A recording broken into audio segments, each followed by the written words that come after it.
Hey everyone, this is Sho, and thanks for checking out the video.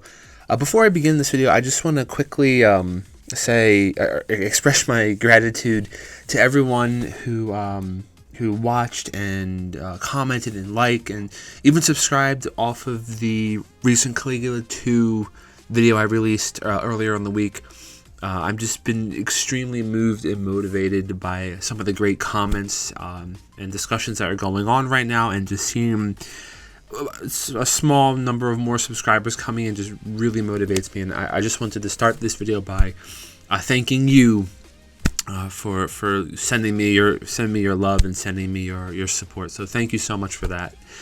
Now for today, as some of you may have heard, recently Monarch, the newest dark school RPG by Furyu, was released in Japan earlier in the week, and this is something that I have been looking forward to since I heard about it earlier this year.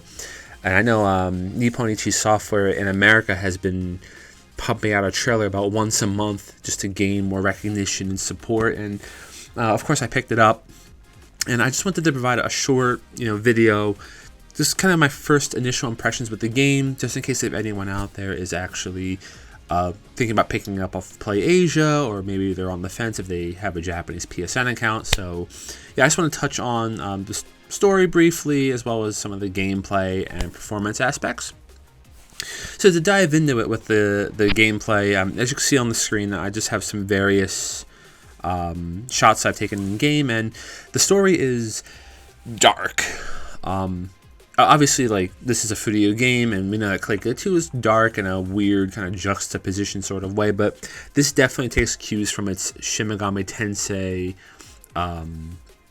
background. As some of you may have heard, there are ex-developers from the mainline SMT series working on this game, and you definitely get that vibe early on. This game has a really almost horror sort of atmosphere with it. I kind of got freaked out a bit myself playing early on in the game, because it felt more like a Resident Evil than it did as a kind of a school RPG. But fantastic in terms of just the atmosphere and the tone. You get genuinely creeped out just by what you observe and how people talk. So it's definitely up there. Great for a Halloween scare fest. On that note as well, there are some absolutely fantastic audio in this game. Great ambience, great bass music throughout the game. For me, there are some absolute bangers in this game. The Furyu, and I think Lancris is the development company, they actually partner with Kamitsubaki Studio, which is a recording studio in Japan, and they have some of their guys providing tracks for it, and it's absolutely amazing. The first boss song is known as Ash. Punched it into YouTube after this video. Monarch, Ash, listen to the song. It's absolutely fantastic. Alright. Jumping from, I guess, audio, let's talk about performance. So, as I mentioned, audio was really nice. So how do the graphics play out? It's going to be very similar to that of Caligula. No big issues, no lags, no frame rate drops, nothing that really takes away during the game and during the cutscenes. But there are times where it just feels a bit rough on the Switch, especially in handheld mode. So it's going to be one of those probably better optimized for PS4, but I'll deal with the portability. Finally, I just want to touch upon the gameplay a bit. Now, this has been described as a strategy RPG, and it essentially is.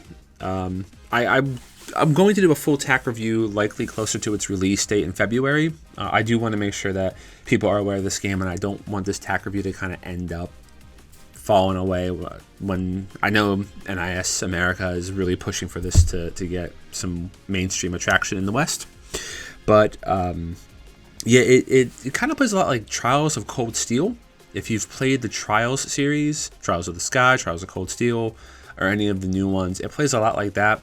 You sort of have a 3D map, and you can move your characters freely within a zone that they have, and then your attacks can obviously have different radiuses or distances that you can do. There's also a pretty comprehensive customization and skill ability section, which is quite interesting. One thing is you're given these characters known as legions, which are basically just these homunculi dolls, and you're able to actually customize them not only with their skills and abilities, but you're able to customize them in their appearance, which I think is kind of fun. It gives you that sort of custom officer creation you got from like Final Fantasy Tactics or Tactics Ogre. But anyway, yeah, I just wanted to touch on, just give a few of my initial experiences with the game. It's absolutely fantastic. I'm really looking forward to doing a full-blown review of this, especially when it gets closer to its Western release, and I'm looking forward to seeing any updates that come out on this game in between that time. All right.